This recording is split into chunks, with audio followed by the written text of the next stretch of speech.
Coming up, smoke in the air, hanging on. We'll tell you when we may get rid of it. Valley News Live investigates, can a local laundromat ban kids from coming in? Plus, how the community is joining together after the loss of a beloved midwife. Valley News Live at 10 starts right now. This is Valley News Live at 10. Yeah, I know for myself with the contacts, it's been really rough, and our poor, beautiful trees are suffering too. But yeah, it's just difficult to be out all day like this. It's been a tough day for him and many others because of the smoky conditions, and behind us is what's to blame. At one point, there were reportedly more than 130 separate wildfires reported along the borders of Manitoba and Ontario. Despite the long distance, wind carried that smoke throughout the valley tonight. Let's get the very latest on what's happening from Hutch. Hutch?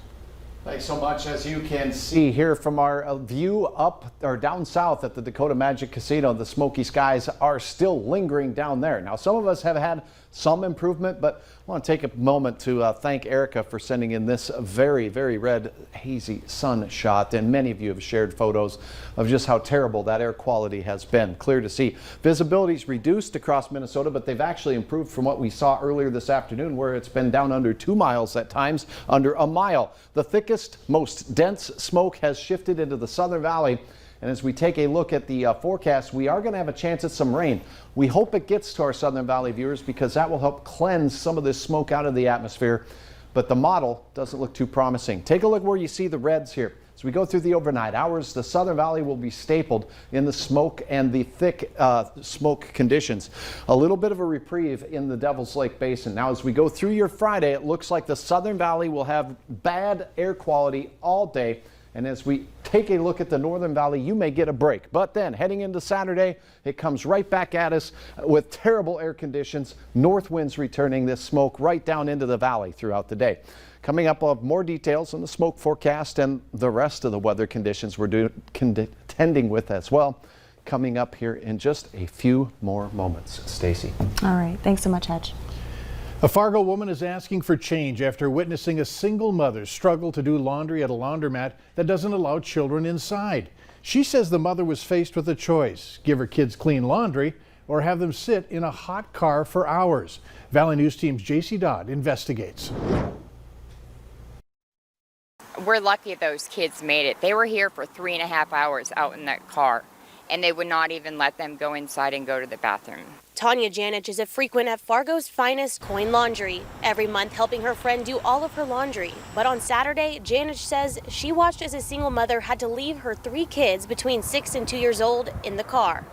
The mom had to do laundry but couldn't bring her kids inside. These kids were crying in their car. I mean, you could just see the sweat. It was so heartbreaking. With temps in the 90s, she knew she had to step up and help the mom out. And I was so angry. I just wanted to unbuckle those kids and bring them right in. She gave the mom $20 to get the kids ice cream, and she also confronted management. But she wasn't satisfied with their lack of willingness to help their customers.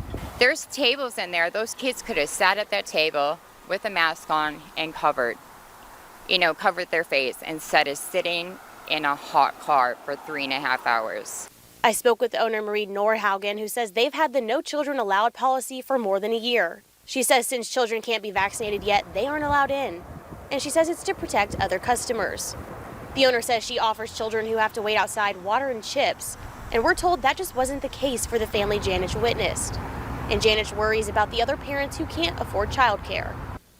People not all of them have the opportunity to leave their kids with a babysitter or have the financial ability to pay for a babysitter. It's a good laundromat, but if changes aren't going to be made, there's other laundromats in Fargo that do not have these stipulations.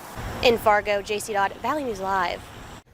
The owner of that laundromat says the no children rule will stay in place until, in her words, COVID is over. Now, if you need an issue addressed in your community, call our Whistleblower Hotline at 701-237-6576 and leave your tip.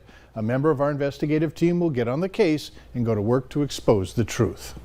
What used to be the quiet town of Horace is now exploding with development and new residents. Along with that growth are growing pains the city wasn't expecting. Horace officials were alerted last week that people living on 7th Street East have the same address as those living out near Oxbow. So the city is now working with both the Postal Service and the county to fix it. Anytime we invite guests or order anything, we always have to say, do not put it in Google Maps, you will go to Oxbow. And then we'll get a call from the delivery people in Oxbow and have to give them directions. The city says it's not clear how this happened and they don't know just how long it'll take to correct it. Meanwhile, Horace High School will not be ready for the first day of school on Thursday, August 26th.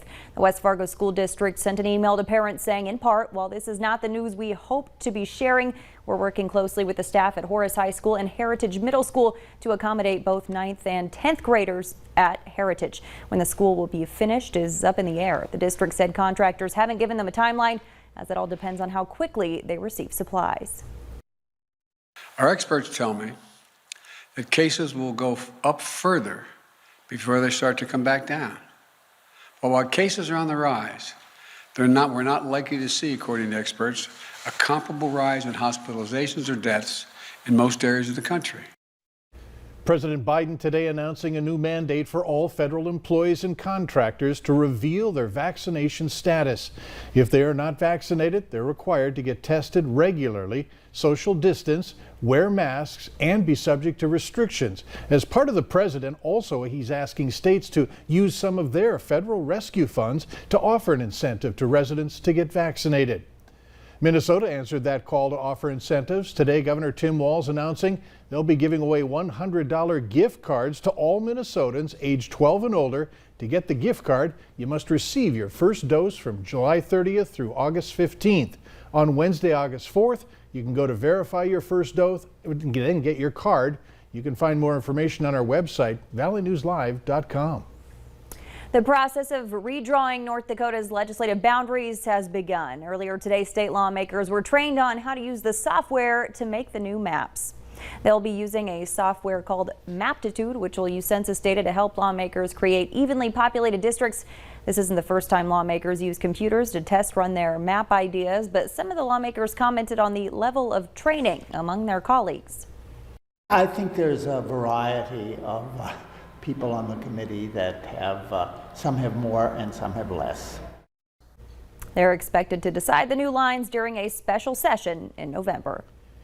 On the heels of the historic first meeting of the House Judiciary Committee on January 6th, Congress is sending a bill to President Biden's desk to tighten security at the Capitol as senators move forward with bipartisan infrastructure deals that may be facing some speed bumps in the House. Meredith Wood has the latest. The bill, as amended, is passed. A $2 billion Capitol Hill security spending bill spawned in response to the January 6th attack on the Capitol, sailing through the Senate and the House. The Senate amendment is agreed to. The security supplemental funding bill will pay for security upgrades at the Capitol complex and will reimburse Capitol Police, National Guard, and law enforcement partners for costs racked up during the riots.